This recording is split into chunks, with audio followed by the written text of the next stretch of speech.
retailer say, look, we've checked with our suppliers. We know what you're looking for. We've looked everywhere. It is a good idea, but it just does not exist. When the retail market is telling you it's a good idea and it does not exist, you've got your opening. You've got a reason to start a business because there's a hole in the marketplace that you have determined is there. You've got a market that says it's a good idea and it doesn't exist. You've identified customers, real live retailers who say to you, it's a good idea, it doesn't exist.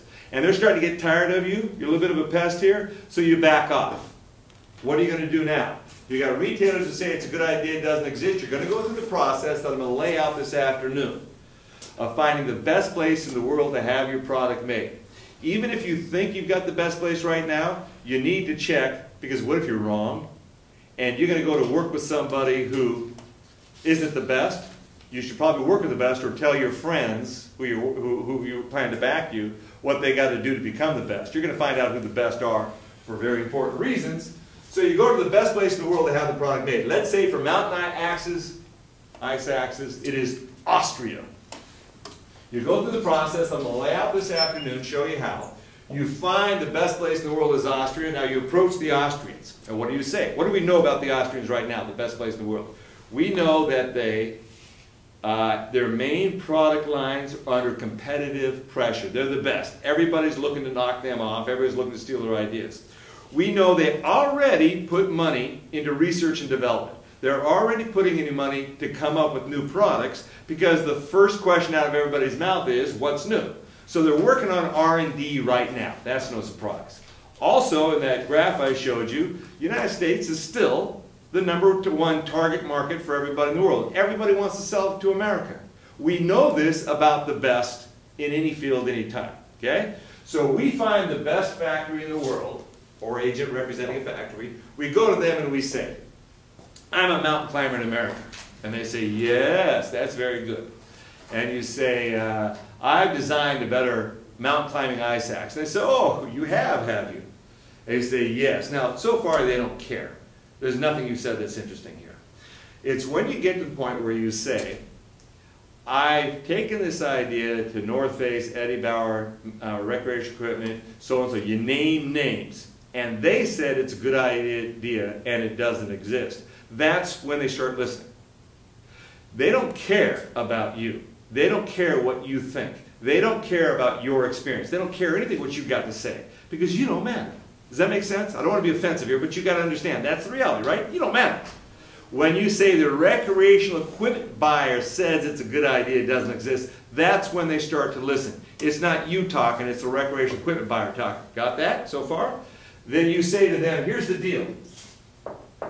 If you, the best factory in the world, will make ice axes to my specifications, then I will take those ice axes to the market in the United States, to the customers in the United States, and I will see if I can get enough orders in a workable amount of time to cover whatever you say the minimum production run is profitably. I'll see if I can do that. You understand that? The pitch is, can I get enough orders out of the market, workable amount of time, profitably? You tell me whatever the minimum is. You pick the minimum. Okay? So what do they get? They get you taking samples. Now they're making samples all the time anyway. Your design is Teflon coating. It's just tweaking what they're making right now. But it'll have your label on it, be your product. You're going to take that into the marketplace and see if you can build market for things they make. Got that? So my pitch to them is, can I get, you make samples for me at no cost to you. I will go into the United States market and see if I can build new business for you. On the side, on the margin. Enough orders. I'll see if I can get enough orders in a workable amount of time profitably from recreation equipment, from North Face, from Eddie Bauer. And if I cannot, I'll come back and tell you why not. And then we'll try again until we build this business on the side, on the margin. Do you understand the pitch we're making to the suppliers overseas? Okay? Do you understand your value to them? You're no cost to them. If it works, it's these people that are paying you. It's the market in the United States that's paying you. What would it cost them to come over and market in the United States if they knew what to do? They don't know what to do. They're not here. They can't do it anyway. Your cost to them is zero, zip, nada. You go out there and you may or may not, and if you don't, you'll come back and tell them why. And that's still a value to them, no cost. So you see your value to them. You see your value to the market in the United States. You're bringing new into the market in the United States. You're building market where they otherwise would not build it. See the value you're providing on both sides. That's what you do. That's how you make your money. But it starts with what? It starts with a value that only you can provide. Jerry Garcia said, it's not enough to be the best at what you do. You got to be the only one.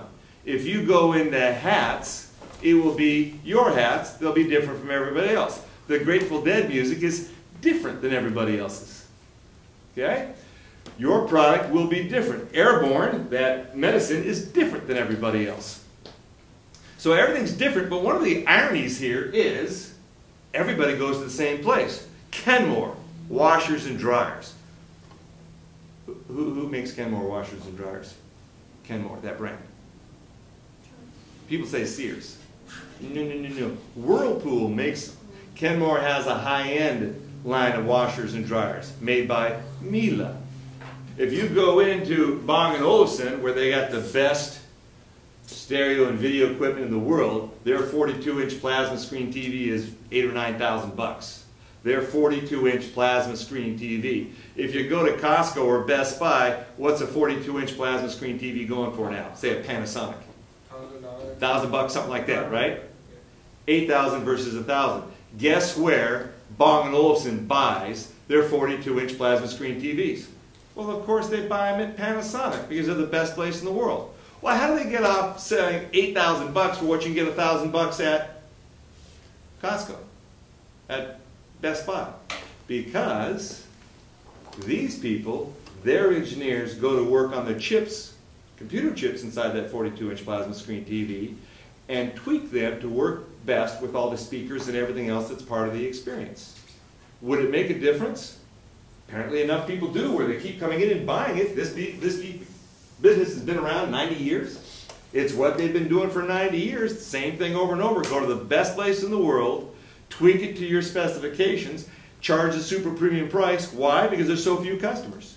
You're moving so little that you have to charge that premium price, but as long as it's sitting on the shelves and it moves, it's going to keep happening. And you keep doing it. That's where we belong.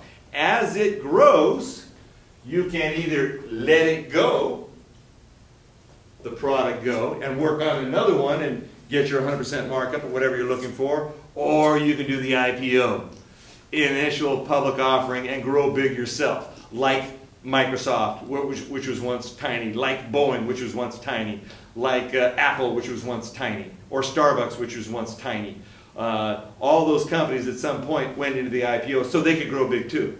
But the vast majority, and all these people I named that you never heard before, they say, I'm just going to stay where I am. Perfectly happy to be here. But you got to start at the beginning. You got to start at small. You got to start at where you can make money and grow from there. Questions, concerns, issues? So have to build a brand for our stuff. It'd be great to get on the market here. Apple was never heard of when it started out. Nobody knew about it. Boeing, nobody knew about Boeing when Boeing started. Nobody knew about Microsoft when it started in Arizona. Did you know that? It started in Phoenix. Nobody's ever heard of these things. It's over time. You don't have to pay for that. Your customers will when that great name out there advertises your product. That's when you'll start to get your image out there. But it'll be the image associated with the first-rate stores. Later, you can go on your own and do your own advertising, but well after your IPO. Up until IPO, you never put a dime into advertising. You keep that money for yourself. Okay?